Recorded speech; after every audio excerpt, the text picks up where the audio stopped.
Hello and welcome. British India trade stood at over 16 billion pounds last year. Where could it go now? Well, joining me to discuss that, among other things, is Kumar Iyer, British Deputy High Commissioner to India. Kumar, thank you very much for speaking with us. So, how's it? It's been a year since we last spoke. How's things been on the trade and business front? Well, it's been good actually. I think bilateral trade has continued to grow for both economies, and so has on the investment side. The investment side is a particularly strong story, I think, at the moment. A few days ago, Prime Minister Modi unveiled his Make in India campaign. And I looked through the numbers, and actually the UK turns out to be the biggest maker in India at the moment, as measured by investment. So we're in a very good position. Right, that's nice to hear. And one of the things that you've been working on is also expanding the UK-IBC presence in India. Can you tell us a little more about that? Yeah, absolutely. So this is another thing that's come along very well over the course of the year. So literally, I think since we last spoke, the UK-IBC has opened up its offices in Gurgaon, just outside of Delhi.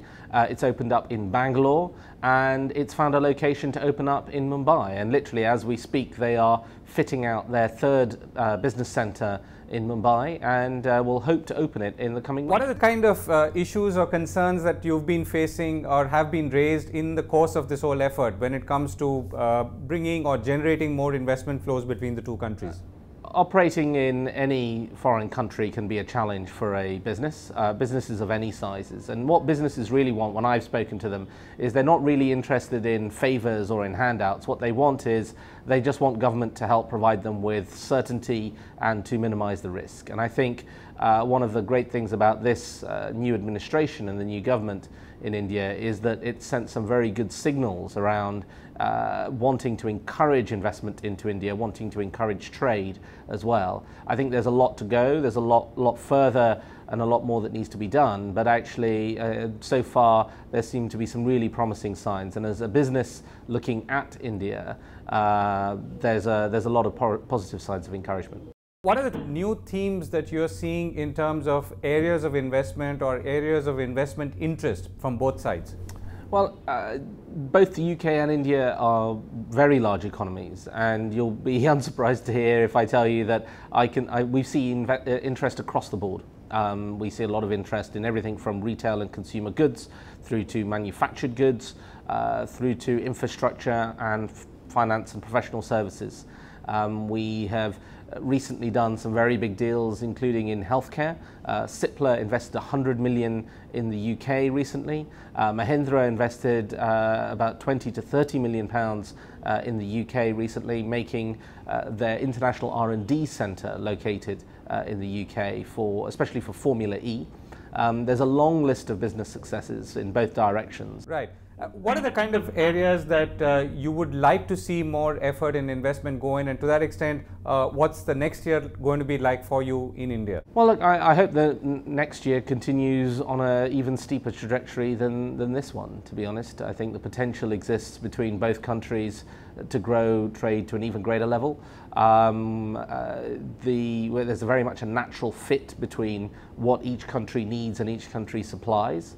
But again, the point to emphasize is that we start from a really good base. Last year, the UK invested more in India than any other G20 country. It invested about $3.2 billion. Japan was number 2 with 1.7, and America was third with just under $1 billion. So basically, the UK invested more than numbers 2 and 3 put together. And the nice thing is this is a two-way story.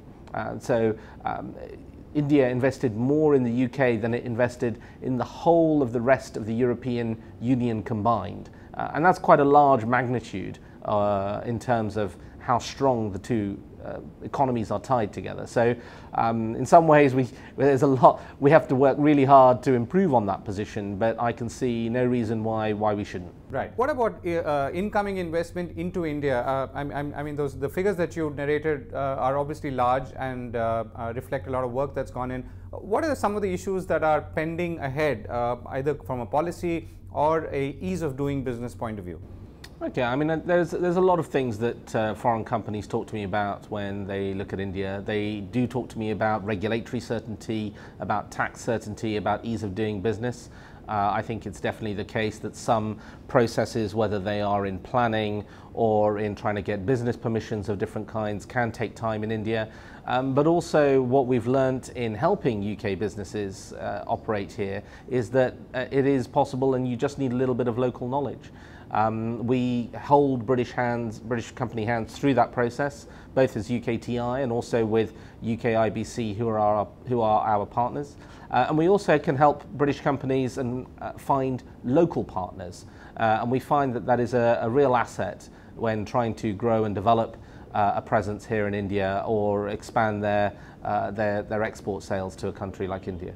Right. So, Kumar, you've been quoted saying that you love watching Hindi films and Bollywood films. What's the one film that you liked in the last year? Well, in the last year, I thought Chennai Express was great. Okay. It's a fantastic film. I saw Finding Fanny recently the other day. I'm not sure that's a classic Bollywood film, but I enjoyed that as well. Right, and I'm sure you're going to look forward to more entertainment and business in the coming year as well. Thank you very much for speaking with us, Kumar. Thank you, Govind.